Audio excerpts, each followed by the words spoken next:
Mga kapuso, subong nga hapon talakayon ta ang mga ginahimong atikang sang Bureau of Fire Protection batok sa insidente sang sunog ilabi na subong nga Fire Prevention Month.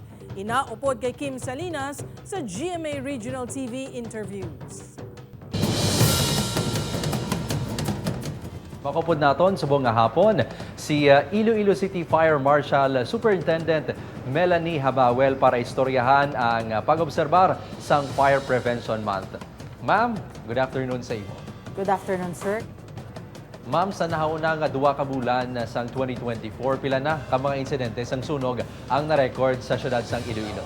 Sir, kung lang tawon naton, sir, no, sa aton statistics, may ara na kita na record nga 50 plus, 57 ka fire incidents sa syudad sang Iloilo from January 1. May ara kita 15 gidya, sir, ka grass fires nga na-respondihan. And nagasunod dira ang aton residential fires, no?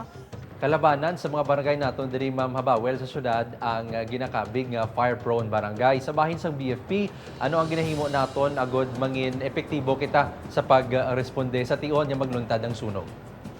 Yes, sir, no. So, sir, start kita sa prevention campaign.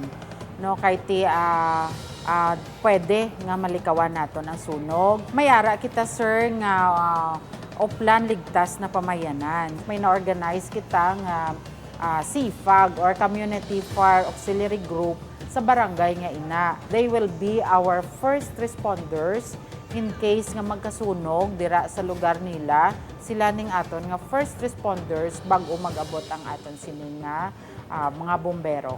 May mga insidente kita kung sa diin may na-trap sa sulod sang balay kag ginbawian gid sang kabuhi. Ano ang imo mapanugyan agod ini malikawan nga klase sang hitabo?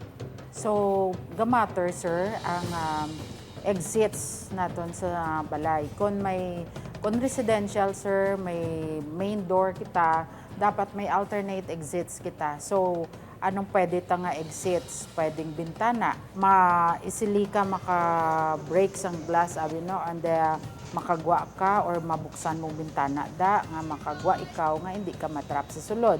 And usually, sir, no, may mga instances nga nagkakatrap sa sulod, it's because nagabalik pa, nakagwa na, and then mag-attempt pa magkuha sa mga gamit.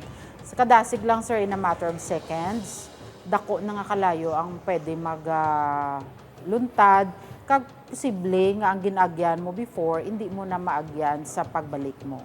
Kung hindi natin ma-prevent nga masunog ang aton panimalay, pero pwede natin ma-prevent nga may madula nga kabuhi kung nang i-practice natin ining amon subong ginaduso man, sir, no, nga inang exit drill in the home or edit.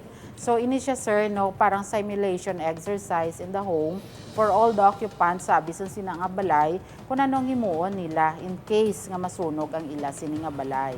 Madamo gid nga salamat sa tion nga ginhatag mo sa One Western Visayas Fire Superintendent Melanie Habawel. Sa liwat, mayong hapon kag madamo gid nga salamat. Thank you as well, sir, for giving us the time and the opportunity na makapalapit sa inyo sini mga sumulunod through your program.